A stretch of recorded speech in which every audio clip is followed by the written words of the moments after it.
झांसी के medical college में हुई आग की घटना के बाद बहराइच के मेडिकल कॉलेज परिसर में मॉक ड्रिल कार्यक्रम का आयोजन। डॉक्टर, स्टाफ, नर्स व कर्मचारियों को आग से बचाव व आग बुझाने की ट्रेनिंग दी गई। कुछ दिन पहले झांसी मेडिकल कॉलेज में हुई अग्नि हादसे को लेकर बहराइच का मेडिकल कॉलेज हुआ अलर्ट।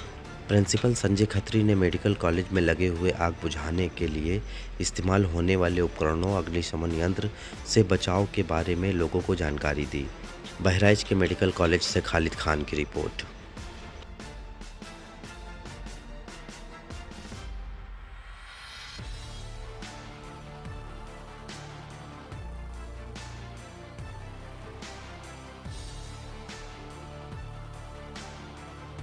आज हम लोगों ने अभी झांसी मेडिकल कॉलेज का भी हाल में ही एक हादसा हुआ है, तो संबंधित हम लोगों ने अपना एक मॉक ड्रिल आज किया था कंडक्ट। और इसमें हमारे सभी स्टाफ, नर्सेस, हमारे क्लास 3-4 कर्मचारी, सारी फैकल्टी, सभी लोग थे, सारे सिक्योरिटी गार्ड, जिनको सबको हम लोगों ने सिखाया है कि कैसे ये ऑपरेशंस किए जाएंगे, किस तरह की अग्नि में कौन सा कैसे क्या यूज़ किया जाएगा, क्या सिलेंडर यूज़ करेंगे।